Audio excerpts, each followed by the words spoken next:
Hello, Camel Connection listeners. Hi everyone.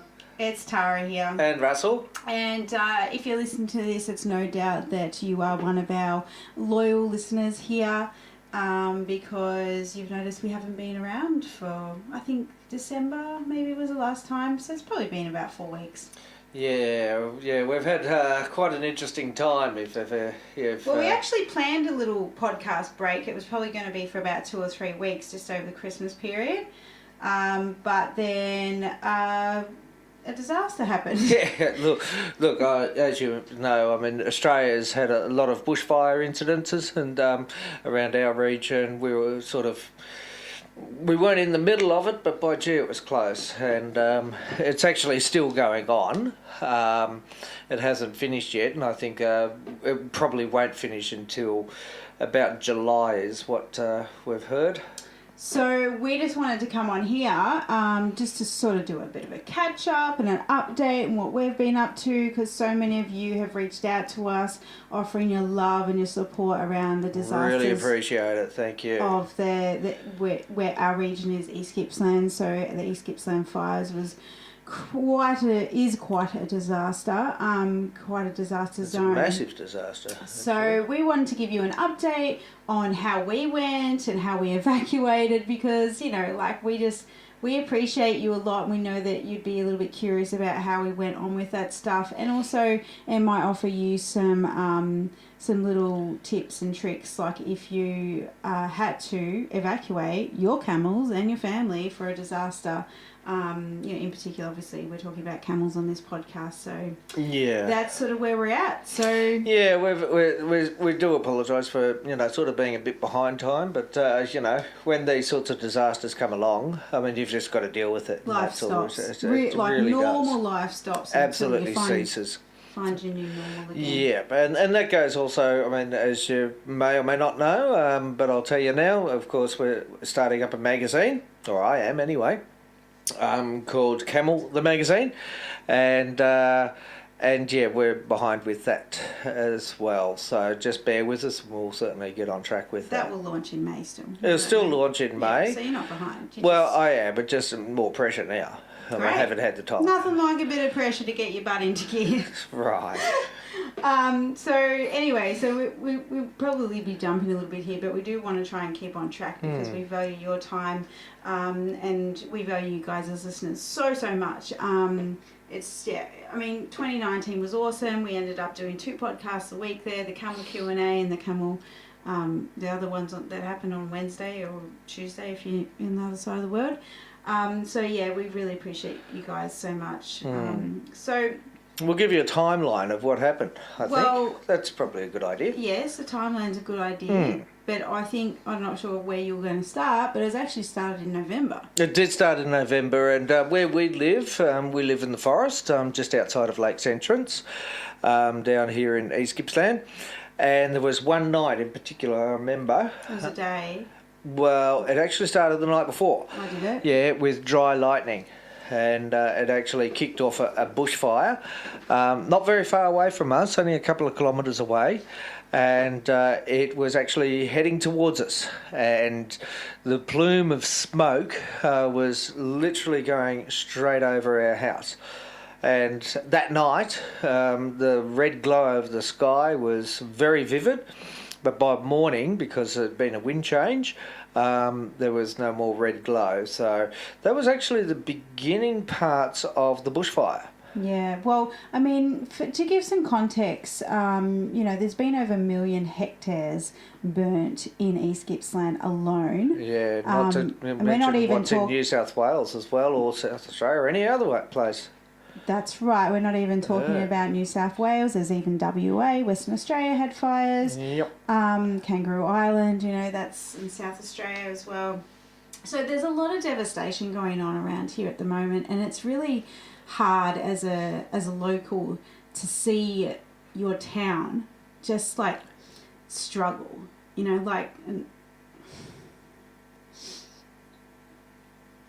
So yeah, I get a bit emotional about it because we've got friends and stuff down the road that, they got, it wasn't even a fire, it was just simple things like ember attack.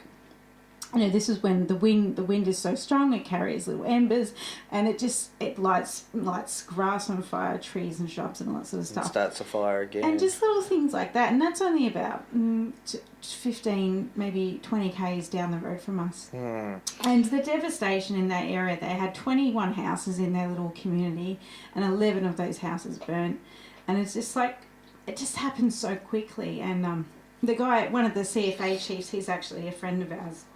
And just like his house survived, but just feeling the emotional weight of the devastation that Australia is actually experiencing with the wildlife and the loss of homes and minimal lives, but still some lives, because our emergency service, have gotten better. Like we get more warning now when fires are sort of. Look, one thing we've got to do here is actually reach out and say that it is absolutely fantastic that since the Black Saturday fires, which were when that was in 2013, nine was it? Charlotte was born in 08 and it was 09, January, February. Okay. I thought it was a bit later, but anyway. Well, there's Black Friday and Black Saturday.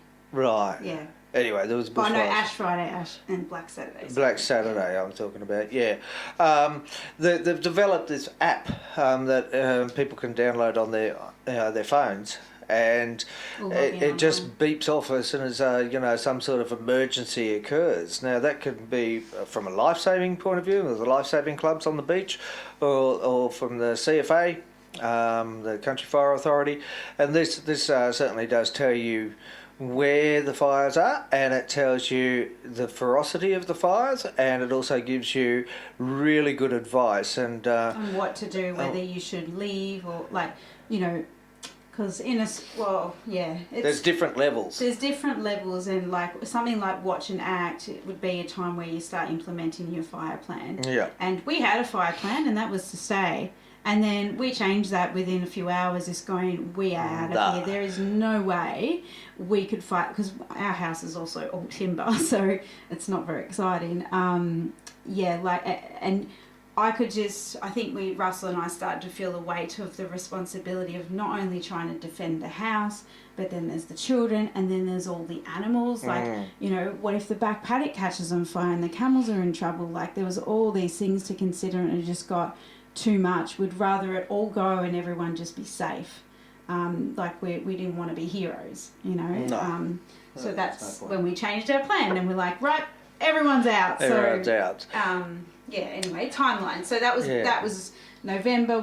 That happened really quickly, it seemed, because I remember you weren't here, and then I got the notification, like, watch and act, you should leave now. I'm like, holy crap, I started organising the house. I was actually nursing that day. Yeah, you were. Yeah, you were doing something. I do a bit of personal care work at the local aged care facilities, and I was down at Painesville, and on the way home I could see there was actually 3 major fires going on in between Painesville and Bairnsdale and Lakes Entrance, and of course one was one of ours, right next to our property, really. I mean, it's only a few k's away. A simple little wind. And we do live in the forest. Yeah. It was a real major concern. So that night when it calmed down and the glow went, and so we had a bit of a reprieve. And we do the beach rides here in Lakes Entrance, the camel rides. Oh, beach rides. And so we started that in December, and it was December the 30th. I was sitting there on the beach underneath our shelter with your sister, Tara, Holly, and we were just having a chat away, and all of a sudden the phone went off. And it was a message, and basically it said to everyone in the East Gippsland region, get out if you can, to evacuate. And the beach, literally, everyone looked at their messages, and pretty much within 15 minutes, it had gone from a couple of hundred people on the beach to maybe 50. So just to give some context, like where we live in Lakes Entrance, it's a beautiful coastal town.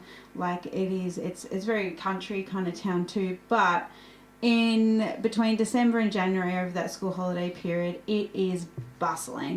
You can't, get a park anywhere. You can't, it's just super everywhere. busy. It is just that. It's a great holiday the destination. The population increases by 50%. I think that's what they've said. Between during that period. So to see visitors leave, we kind of were in a bit of shock. We're like, what's happening? Because only 50%. Yeah. I thought it would have been a lot more than that. It's 50. Well, that's what I've heard anyway.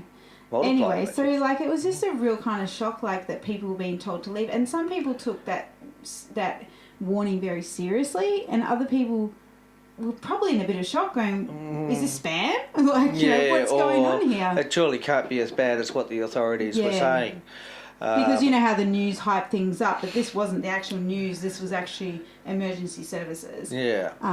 But the biggest problem for our town was facing was being isolated with all the visitors, where we'd run out of food. There could be water cut-offs. There could be phone, we wouldn't have communications. If you guys have been following the news, Malakuta is a beautiful little coastal town that just a fire ravaged that, and 6,000 people were stranded there on the beach for 2 weeks. So we had to get that army come in and get them and stuff like that. And that's still ongoing. They're still stranded. They still can't get out via the roads. See, all our highways are all forested. They're all straight through. The roads got badly affected. Trees fell down on top of it. Following the fires, of course, then we ended up with a deluge of rain, and with all that exposed ground, there were floods and landslides, and look, it's just been a mess. And much kudos, to the clean-up mob and who have been furiously working away in clearing the roads and getting supplies in, and to the military. The CFA, all these people, it's just been an amazing hive of activity out of necessity within the region. But let's get back to that timeline, because, for those who have followed my particular Facebook page, and they'd have some idea of what we were going through. But if you haven't... Facebook profile, yeah. The page is different. Well, okay. But we did share stuff on the Camel Connection page. Yeah. So, sitting on the beach, it became evacuated, basically. And so I got the camels off the beach, came home, had a chat with Tara about this. We thought, right, okay, what do we need to do to prepare our property as much as possible? And I even went to the extent of opening up the paddock where I had been planting trees. If you've been following again, I've been planting all sorts of camel trees, camel-friendly trees, eating trees, yeah. And I opened up that paddock so that the camels could chew that down as much as possible, so that there was less fuel on the ground around our house. And so all those trees unfortunately gone. Got to start again. No, but probably. I don't know. I haven't really had a good look. But at that time too, we'd been, of course, at 3 years into drought, and everything was brown. There was not a green blade of anything on the ground, and so there was very little vegetation in one of the paddocks. So I sort of felt a bit confident that, if a spot fire had started in that would be very small, and the camels would be okay. But it was really decision time, as these fires were starting to really roar our way. So we prepared the house as much as possible. We put water in the gutters, got rid of anything that was in the yard. We chopped down any grass that was around the house, so we removed as much flammable material as possible. And all of a sudden, I thought, no, the other two kids, Tate and Charlotte, they were already at their dad's place down in the valley towards Melbourne, so they were safe. But we still had Owen, and all of a sudden I just thought, no, this is much more serious than what we know. And I just said to Tara, you and Owen have to get out of here. You have to go into town, all right, away from the forest, away from where we are. By this stage also, the air was thick with smoke. It was blistering hot, and ash was falling from the sky. It wasn't the embers, but it was ash. And so, yeah, it was almost like snow, snowing down with ash from these fires. So we knew that they were roaring our way, and so Tara went ahead and got the smaller animals, the rabbits and the duck and the... No, I didn't. No. Oh, you didn't at that stage? No. That was round 2. That was round 2, okay. This is the the first evacuation we had to go through. The first time, like, we had this gut feeling, we're like, this does not feel good, we can't defend the property, we can't... I felt terribly sick that Owen was here, you know, one of our 3 children. I felt sick of trying to defend my other furry children, you know, like the animals and stuff like that. So we're like, well, we'll get Owen in town. So I left and took Owen in town, and you know, to leave him with a friend in town was relatively the safest option for what we had at that time, because the whole area was under threat. It was under evacuation orders. Even a really good friend who's often their nanny, like, she's like, do you want me to take him? I'm like, but like, you know, everybody's in trouble here. Like, it's not just us. So it was. So I went to take him in town, and then along the highway I saw police cars, and I thought, oh, I don't know what they're doing. And then I saw the road closed sign. I'm like, oh shit! Like they're going to close the road, and then that means I can't get back to Russell and help with the animals and all that sort of stuff, and defend the property. That was the plan. So I had a conversation with the police, and I was a bit hysterical. I'm just like, you got to let me back. I was literally just there, and it's safe right now. And he's like, I can't do that. And he's under orders. And then I'm like, well, what if I just go past the barrier? He's like, well, I'll grab your license plate and arrest you later. Just like, oh my god, like what? Like, is just really thinking on the spot what to do here. So I ended up getting Owen in town. I called Russell and I said, look, they've closed the roads. You have to get out. There's no way you can defend that property by yourself, if at all. So that at that point in time, because the roads were closed and there was only one driver, we had to leave the Camels. It happened that quickly. It did. And it was only a day. There was no warning of the road closures. But now they're warning people that they could close roads. But at that time, it was a disaster. Nobody knew what was going on. Yeah, it was pretty chaotic. They closed that road, so we had to leave the Camels behind, and that was really hard. Yeah. So what I did while I was still at home, made sure that I wet the house down. I don't know what. For what all intensive purpose with it, all timber house, but I just thought, well, maybe some of the moisture might soak into the timber and it'd make a difference, you know, if the fire did come our way. And of course the gutterings were all filled with water, because that is a major thing that you do when there's a bushfire around, for the embers. And I opened up all the gates, all the internal gates, to make sure that the animals could go ahead and manoeuvre from one paddock to another if they had to. Yes, they still had water to drink if they needed it. And all the little animals, they were just in the best possible place that we could find. The cars were out in the open.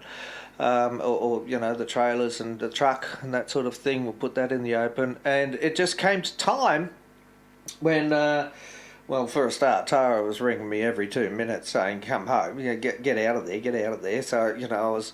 Things were getting pretty serious. Yeah, but I was trying to make sure that everything was as best as what it could be. I was just more worried about the animals. I'm like, because Russell had to bring 2 goats, 2 dogs, 3 cats, the duck, and the rabbits and as the well. rabbits. Yeah. So he had a station wagon. Station wagon full of all these animals, little it was animals. like Noah's Ark, but like yeah. A little So eventually all them got into the car, and it just got to time when could hardly breathe here, and the sky was like blood red, and it was smoky, and it was snowing with all this ash, and windy and hot, and very surreal environment to be in. Very, very surreal. And yeah, the eeriest left the house and thinking, well, that's the last time we see that. I really felt that. And it was like, I wasn't so much worried about, actually that, everyone's safe. Well, I mean, humans and little animals, the camels, not at this stage. And it was like, well, it's just up to the gods, really. If we lose the house, up to the wind change. yeah. And if the house goes, the major thing I was thinking of was not so much the house would go, but there'd be nowhere for the kids to come back to, and what it could have done to them psychologically if they came back and there was just a pile of ash and twisted metal and stuff like that. I think kids have pretty good resilience. I think it's the adults that struggle more because they're more attached to. Because like our boys were like, oh, we'll help you build in your house. Yeah, like, they might say those sort of things, but no. I mean, but anyway, that beside the point. Anyway, we stayed in town. It's actually happened to families locally that have lost houses and that have children, and it's something I suppose it's a normal that we deal with if we live in the bush. Yeah, so we got into town. There was a fire actually just had started up just at the back of town, and it was in the forest, and it was a major concern, and the police had blocked the road entirely, so our town was effectively blocked off. Yeah, so we couldn't go out. Either way, we couldn't go either way, in or out. So we were locked in for probably a day. And there was chaos in town. Absolute chaos. Because there were still some visitors there too, because they didn't all leave, so they were locked in too. Yeah. So they had to set up an emergency evacuation centre, and it was just chaos on wheels, but it was as organised as it could possibly be in a disaster. And everything. One thing I noticed also, which every car, every house, was everywhere. It didn't matter where, was just coated in ash. And it was wet ash too for some reason, and so everything was stained with the remnants of the fires, and it was still snowing with all this ash all over the place. I tried to get up to one of the aged care centres that I do a little bit of work in there, and anyway, the police had blocked the road there, so they were effectively on the fire side from. Away from town, and I couldn't get in there because I knew that they'd need help. And you stayed with friends, with Owie and the little animals, and so I went into the refuge centre, and what a surreal scene that was, where people were just streaming into this refuge centre, getting registered with the Red Cross. And the local supermarket, Good On Your Food Works, they sort of kicked it off, and I think then Woolworths came in onto the action, gave food. So we I ended up in the kitchen and serving people, making chicken sandwiches or something or other, just serving people as they were streaming in.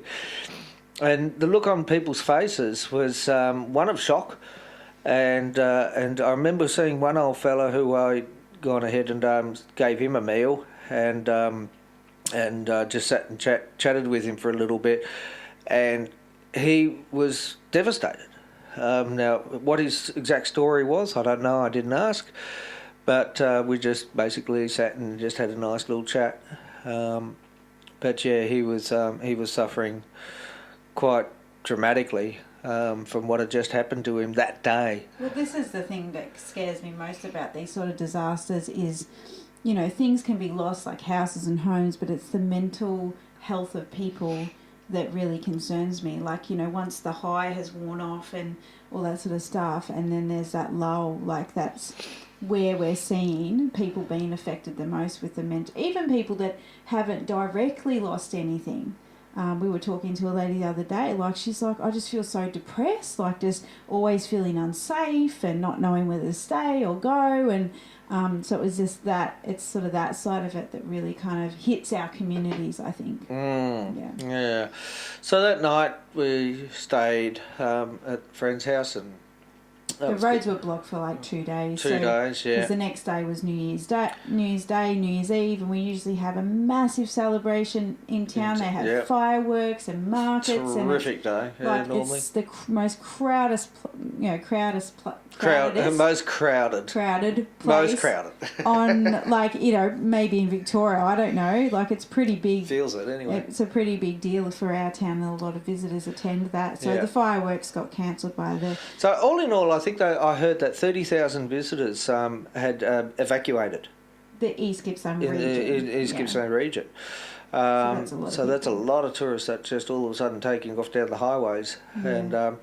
And leaving their campsites and stuff like that. So there's just so much to consider, like, with this too, like, because our towns, like, survive off tourism to get them through the winter months. Yeah. Like, we just had no income for 3 weeks, and as in we as a community.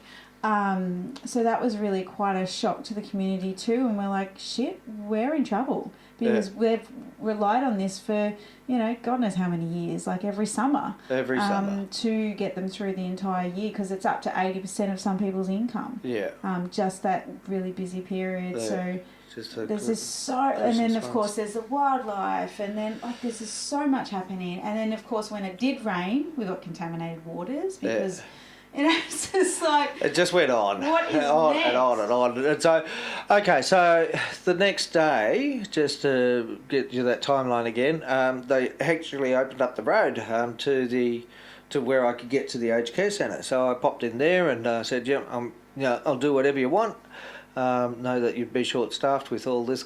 So anyway, we started working. I was only a couple of hours into work, and Tara rang me and said, they've opened up the road, you can get home. So I just said, look, I've got to go, I've got to get the camels. So went home, met Tara at home, and we loaded up the camels into the truck and did 4 trips, I think it was, altogether. From home to town. There's a round yard in town, not far from where we do the beach rides. Yeah, so that was 2 days after so that was probably like January the 1st, and then we started getting all the animals out, the camels and stuff like that. Yeah, so I mean, in some of those camels, I mean, that we got some very highly trained camels. I mean, had them for, donkeys ever years, and then there's other camels that we've really only just played with and haven't done much. So there was different levels of getting them into the trailer. And the truck. Skills, so that was the main thing. Look, that if there's a lesson to be learned out of all this is do the training with the camels, spend the time, because you just never know what will happen. We were so lucky that we had all the camels with skills, at least basic skills, because we just spent that good day just transporting camels and all the other animals we had, the small animals too. And I couldn't imagine the position that some people probably were in. Maybe we're not even aware of. That weren't able to get their camels out. Or horses. Well, I mean, look at the livestock that's been lost. I mean, hundreds of thousands of head over, the whole bushfire season so far. Well, a lot of them were just so badly burnt they had to be put down. They weren't even dead, which is awful. Yeah. So it just really does home in, that if you're going to have animals, or have them so that you've got the training and the skills, and that the animals are also well conversed with the procedures of your actions and training. It really did drive that home. So that's sort of when our fire plan changed. We're like, right, our fire plan is we get everybody out. Everyone that was it. Like, the gutters are filled with water. We've done the best we can around the property. And that's that. Yeah. So that's when we did our loads, and we found a place in town, the local pony club grounds, and we just set up camp there, really, and just wait for news. Yeah. Anyway, so we camped there, 2 nights? Couple of nights, I think. 2 nights, and then it was. It seemed as though everything had calmed right down, and the fires were blowing the other way, and it was. Downgraded. Sort of downgraded, and it looked like it was well and truly heading away from us again. So rather than load the camels into the truck and do 4 trips, I thought, well, I'll just walk them. It's only 12 k's, and That's quicker. so Well, just as much time really with the driving back and forth. it was 4 hours to load, if I remember rightly, and drive and unload, and I think it was 4 hours, but it was 3 hours to walk.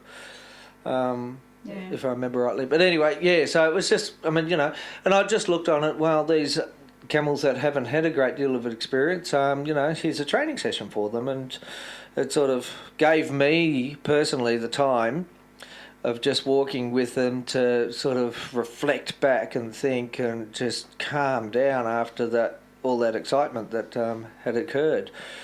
So yeah, got them back home. And we started getting... Did we get the little animals home at that stage? We did.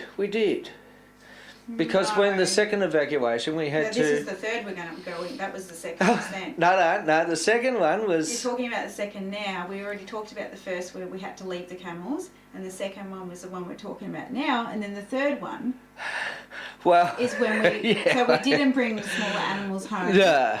That's right. The duck and the rabbits and stuff. But then the third time, we got everyone out, the larger animals again. Yeah, we just probably about a week, and we just actually hitched the camels all up, and I just said, right, 3 hours through the bush, get to town, rather than 4 hours. And if you're thinking through the bush, that's a dumb idea. I thought that too, but we looked at the fires closely and wind and all that sort of stuff, and it wasn't all through the bush. It was just parts of it through the bush. Yeah.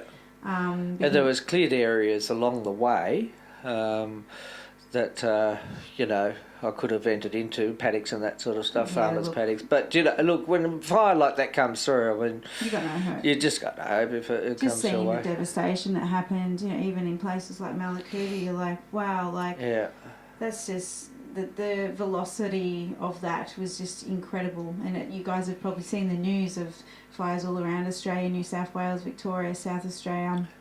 It is out of control. Yeah. Still going. We've got fires still in East Gippsland. So at one stage there, the fires were 1,500 kilometres. The fire front was 1,500 kilometres long. That's a long fire front. That's just not your ordinary grass fire. That's going to take months to put out, as the emergency services have said. So they're doing the best they can with fire breaks and back burning, burning onto the fire, and and of course there's a political side of it too. Is the forest managed? Is the forest managed properly? No. Should we implement some more traditional Aboriginal ways of managing the forest? I believe yes. So all these questions have come to the surface because of this devastation, and our koalas are sort of on the brink of extinction, and just all this stuff. I saw actually in the news that there was up in the Bogon Ranges up there. There's a really pretty looking slug. I'm not joking. This little slug is sort of very bright orange in colour, and its population, there's a small population of them that have survived. Okay. And I've seen something like that too. Yeah. So it's all those little critters, of course, which make up the web as well. But one thing we've noticed, as soon as we've managed to get back home, look, got to mention, I also mentioned that the smoke that we're still experiencing. It was like it was thick as soup. Very dangerous for your health. So like the government organisations were giving out P2 masks to help people be able to breathe effectively and stuff like that. And luckily for us, we got all our kids out, so they were went on a big holiday. They went on a big holiday. They've had a great time over the school holiday period. Our kids, quite oblivious to all this. Yeah, and we've kept them updated and stuff, and they've been a little bit concerned, but we've just sort of gone, look, all our animals are safe, we're safe, it's all good. Yeah. But ultimately, they had a great time on their holidays. Which is good. So we had a good almost 3 weeks without children, just busy taking care of the animals. It was just consistent. I think it was so consistent. Every day we were running around doing something in preparation for either coming back home or going and moving animals, and somewhere in there doing the regular things like eating, but it was sort of on the run for the entire time. You're in your survival mode. Yeah. And but yeah, it came back, and of course then it started to rain. We were actually still in town with the animals, and it started to rain, and it was quite a heavy deluge and strong winds, which actually didn't help the fires. It actually brought more fire on, even though there was a bit of rain. And anyone who's been camping with me, and we've had rain on the camel safaris, you'll know that yes, you can light a fire in the rain, and yes, you can keep it going. It doesn't matter how strong that rain is, you can keep a fire going. And that's what happens. If there's enough fuel. You got to have a lot of fuel. You got to have a lot of fuel attached to it, and how you stack it too is really important. So with a bushfire of this ferocity, of course it was going to keep going, and with the strong wind that came through, it just pushed the fire even further, and therefore created a more dangerous situation for even more communities in the region. It was amazing. Kept spreading. So anyway, the fires, the rain.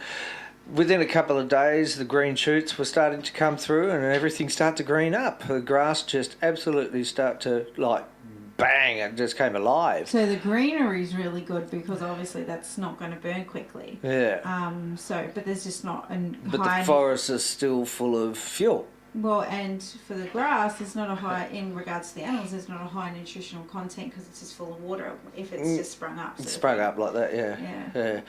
So, okay, where do we go to from there? Okay, so everyone had left. Smoke still around. I still had to go down onto the beach to fulfill pre-booked camel rides, and we had a lot of people that had cancelled, and so of course we had to refund. So the situation there, for those that don't know, that we run Lakes Entrance Camel Rides, so that's owned and operated by us also. We don't speak a lot about it through Camel Connection stuff, because we don't want to confuse the two, because they are sort of separate things. But it's for people that visit the area, so not only us, but so many other people. Obviously the visitors were told to go, but those that cancelled, most wanted a refund, so thousands of dollars just went out the door back to refund sort of thing. We're trying to encourage people to rebook, like come back, not just us, but everybody in town. Please rebook for later on, but most people sort of are in their own little life vortex and need what they need. So so thousands of dollars have been poured out rather than in, like normally, from businesses locally.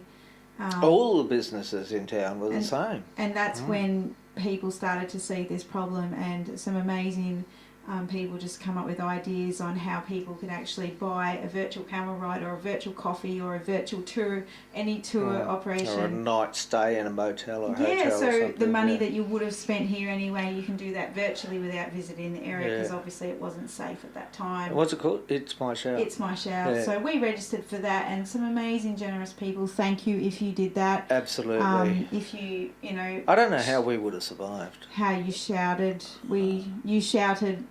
You bought a virtual camel ride, and that's bloody fantastic. Yeah, absolutely. It really helped just sort of ease the refund pain anyway. So yeah. See, some of the businesses in town, I mean, we're talking about some pretty major businesses. I mean, all in all, there was well over 200 businesses signed up for It's My Shout. And we're talking about Peel's Cruises, for example. They've got the big cruise boats that go up and down in the lakes there. You're talking about all the hotels, all the motels. You're talking about all of the attractions. just businesses, all over the place. The B&Bs have signed Even up. selling coffee, because obviously, again, Yeah, they rely on coffee that busy shops have period. signed up. I Pay mean, their rent for the rest of the year. because everyone all of a sudden realised I knew as soon as that first alarm went off and was sitting on the beach with your sister, Holly, Tara's sister, I knew full well that was going to be the end of the tourist season. And just sort of what economic damage that was going to do. Straight away, I knew that was going to be the case. And that's what I mean. Like it kind of gets a bit overwhelming thinking of all the things. So we've got our Australian wildlife to think about. We've got livestock loss. We've got houses and homes and peoples and lives. And like there's just for me it was just like overwhelming. Like I just want to help everything and help everybody. But it just got to a point where I'm like, I just have to choose one or two things and just focus on that. Well, you did well. I mean, you got in contact with Animal Aid and they had a whole pile of pet food and pet supplies and that sort of stuff. So we made that delivery to that community. The thing that started to get noticed too was the towns that weren't getting media coverage got forgotten about. They did, yeah. So the bigger towns like Bairnsdale, they had the bigger vac centre there. They were very well stocked and supplied. But then the little town down the road from us, Waiwera, they were kind of forgotten about. They got a little bit of support, but and it started to get a bit overwhelming, the amount of support they got. But then it was simple things like, are your dogs being fed? Like, are your cats, what about all your pets or your horses? So, we worked with Animal Aid, which is a local organisation full of volunteers, and people donated dog food, cat food, beds, all the pet stuff, horse. The donations was just phenomenal. It was out of this world. All over the place. And, I even saw on the TV, cars in Melbourne, a couple of kilometres long, the string of cars, and you might have heard that beep. That's our alarm saying about the bushfires. Bushfire somewhere, so I'll have a look and see what it is. It's just advice, so. And people donating all sorts of things, and it got to the point where the government actually said, and the donation organisation said, please, we can't take any more, but cash is good, and of course that then enters a new realm of issues and stuff like that, and. But I mean, what I love, it sounds awful, but you get what I mean. What I love about disasters is it really brings communities together, and not only communities but nations. Like the amount of people that have just come up with ideas like, I could make a website like It's My Shout, and people can buy virtual coffees and camel rides, and like that sort of stuff is incredible.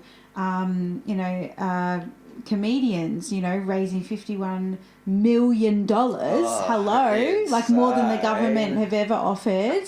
Celeste Barber, bloody champion. Absolutely. So her goal was like 30,000 originally, and then it got to $1 million in like 24 hours, and then she kept putting it up and up, and $51 million she's going to privately distribute to the the firefighters and to towns that really need it. So, power to the people in that respect. Absolutely. Amazing effort. Yep.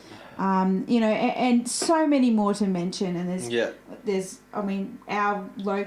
when people say how can they help our community directly, financially, I say to donate to the Gippsland Emergency Relief Fund, because I trust them. They're 100% volunteer run. Their money doesn't go straight to victims who've lost properties and all that sort of stuff. So that's who I'm recommending, and then of course there's the wildlife services and stuff like that as well. But this is when I just feel like my heart is full, just seeing the amazing amount of people out there that when shit hits the fan, they get into gear, and I think that's amazing. It's beautiful, Certainly is, and it's very humbling. And we weren't very humbling. We weren't like, we didn't lose a property or we didn't lose life or anything like that, but we still felt like we needed to help, and so we're doing our bits where we can. We're making sure that we chose, I feel like I've chosen a little community, little Waiwera down the road, tiny little place with 21 houses, 11 houses got lost. Like, I feel like, if I nurture them, at least that's kind of helping them, and checking up on them and their mental state, because that's what we'll see the effects of now as people try to find a new normal, really. Well, yeah, and we're not out of the woods yet. I mean, We're you know, not. that's the whole thing, is that, you know, that beep that you might have heard on the through the microphone just then. I mean, you know, again, that was just another warning of we've got a very hot day here today, and fortunately it's not windy. But yeah, the fires have sparked up again, so we're not under threat per se, but you know, they're still around and will be for a long time. It's kind of like we got a new normal. Like, we have our fire plan. We know we're going to get everybody out. We know the things to take. We actually hired a storage unit in town, so we've got all our business assets there, like all our camel saddles and stuff that's, you know, we need to run a business. Because like that's all my lovely artwork. All Russell's artwork. I don't think I put one private piece of. You don't care, do you? I don't get as attached to things as... Well, I mean, you know, my artwork is special because I know every single piece and those people that actually painted it. And, you know, it's all Aboriginal art. And, you don't have to explain yourself to me. Well, no, well... yeah, we've already done that. But anyway, so getting back to the timeline again... well, that's it. I mean, we evacuated 3 times. Yeah, we evacuated 3 times, and, didn't we? Now, like, so January was just all a blur for us, and January is when we're getting excited about, you know, 20 the next year, and we're organising all our camel stuff. We're really busy with the camel rides, and we're wanting to serve you guys. Like, we're looking at our business plan, I suppose you could say, on how we can serve you guys better here at Camel Connection. But it's like, well, that did not happen. February is our new January. And if we can get through it without any evacuations or crazy business like that. Yeah. The tourist season for the Lakes Entrance Camel Rides part of our business, to give you a bit of an example, I mean, we're actually one of the luckier businesses in tourism in the region, because it only counts for 40% of our annual turnover.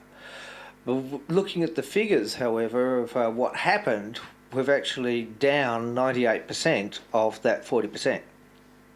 Does that make sense? Did I make sense on that one? Well, not to me. Right, okay. So normally we're doing 40 people per day on rides, and averaging 2 at the moment. Yeah. Throughout January, 2 per day rather than 40. Yeah. So we're looking at, you know, a big... But we're lucky. I mean, you know, a lot of these businesses in town... it's 90% of their annual income had just gone all of a sudden. Well, and also we don't have like a shop to pay rent on, so we can just go, oh, you know what, we should do a camel training course in XYZ, and, you know, just, you know, try, you know, we can create, we can do different things. We're not has to stay in a certain spot and do that, so we feel really lucky in that respect, and that gives us an opportunity to think more creatively, and also to serve you guys at a higher level, you know, because we don't do this to make money. We do it because we want to teach camel stuff, absolutely, you know, and, you know, the money that we do, in quotes, make from it just helps, you know, feed us and our camels and all that sort of stuff, and a bit of profit that we do get, if we ever get, we'll always go back into bigger and better camel projects, which we have really big visions for in the future. I mean, we live very basically. We don't need a lot. We don't, you know, have a mansion or anything. We have a very unsafe fire-proof house. But hey, like, I mean, it's what it is. Our theory on living is just sharing the knowledge that we know, and, you know, really having great experiences abroad. It's funny we should say that, because, I mean, you know, looking at all this and looking at our business and that sort of stuff, we actually don't make millions of dollars or anything like that. I mean, you know, we do everything as best as what we can, and I know you, Tara, like, you know, the amount of any profit that we've made, a lot of it has gone back into the business to learning about how to better do things, and hence the reason why our website looks so flash, and how come, you know, all these things to make it really, you know, professional, if you like. I mean, that's the only word to use. And yeah, we don't make... Personally, we make enough to tick along, if you like. And so it was just it was a little bit disturbing, that in some of my posts, some people, actually trolled us, and it's not uncommon nowadays, of course, with social media, for trolls to be around, of course. And I do remember actually when I walked into Melbourne with the Camels years and years ago, supporting the Children's First Foundation, when Trishna and Krishna were being separated, there were even trolls about that.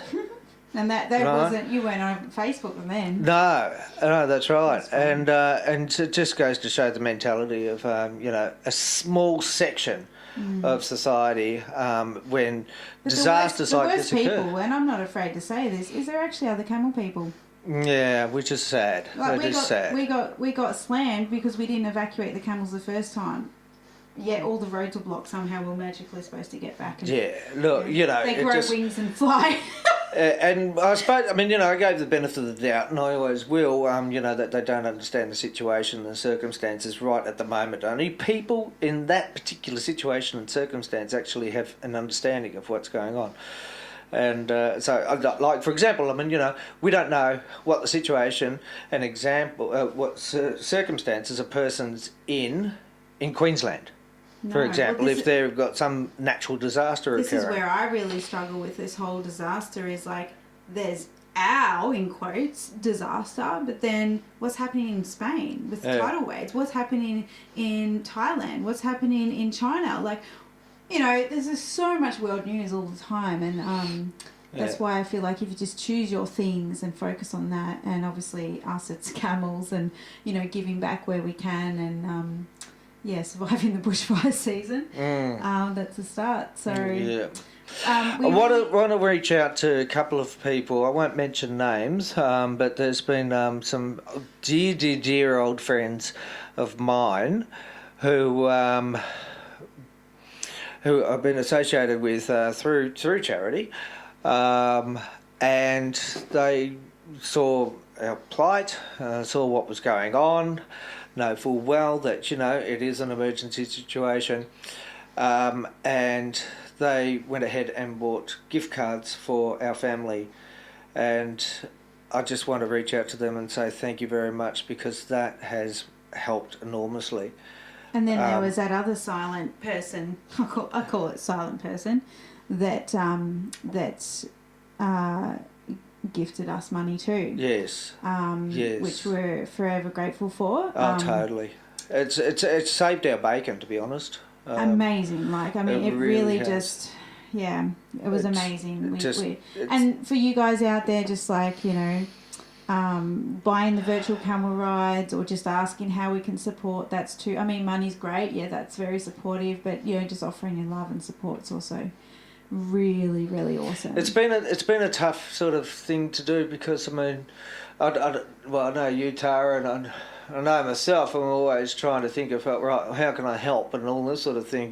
From a philanthropic sort of point of view. It's hard to help. All of a sudden, then a situation came about through no fault of your own, and the whole thing changes, and you're in a position, we are in a position where the shoe's on the other foot. That's what I found strange about it is when the helper needs help. It's a hard one to swallow. But that's just also ego and pride too. So we had to just swallow that and just go, you know what, we'll accept it. We need to. That's it. Same thing. So thank you to those people, honestly, from the bottom of our hearts. Forever grateful. And if you want to know, and we will pay it forward.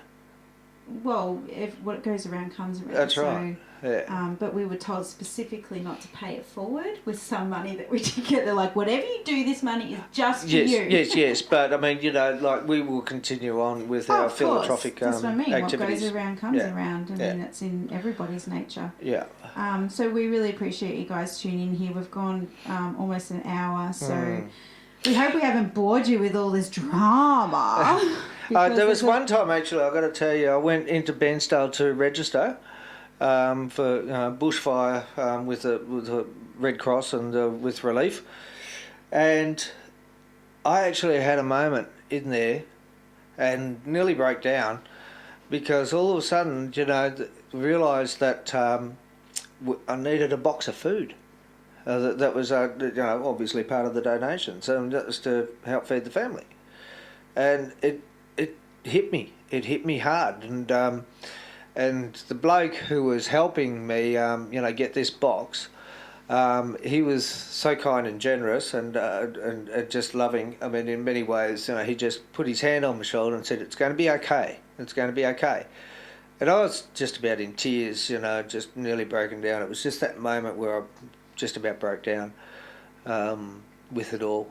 So, yeah, it's been an emotional roller coaster in many ways. It wasn't just us, though. It was like thousands of other people. That's right. So and this is how it works. That's when it gets really emotionally and overwhelming.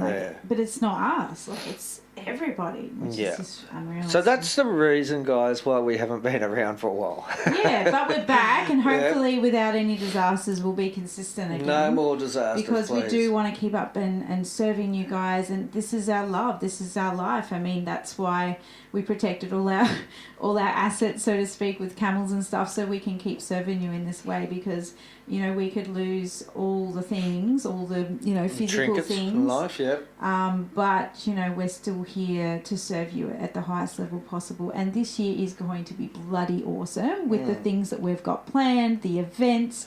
We've got a course coming up at the Camel Sanctuary here in Victoria. We're going to Broome again in Western Australia for a camel course, and then of course we've got all our international ones. We've got Jordan. So we've got September is Mongolia, a couple of places left. Jordan in November or July, we have our Australian Camel Experience, which is almost a sellout. We just haven't been able to sell yet because we need final details. Yeah. Which will be a camel muster and training, like amazing things. And yes, USA, can I just guys, mention we're coming about to that? you. Wait, this is a special announcement. Oh, okay, go on. USA, yes. We are coming to you this year in October. We haven't got the final details, but we are coming to you to do level 1 and level 2, hopefully in 2 locations, maybe 3, probably 2, because I think we are a bit strapped for time because we're like 4 countries in 4 months. So, can't wait to meet you all over there again and meet some newbies as well. So totally. What did you want to say? Oh no, I'm just going to say about that Australian experience that we're doing. Yeah. I am so pleased. It's going to be with a dear friend of mine, Dennis. Yeah. And Dennis, I've always had just the highest respect for him as a camel man, but also as a person and his family as well. So I cannot wait to get you. If you're on that course, you get to meet Dennis and his family, and you'll see exactly what I'm talking about. Fantastic! Cannot wait. So many things happening. Of course, you can find out most of that information on our website, camelconnection.com.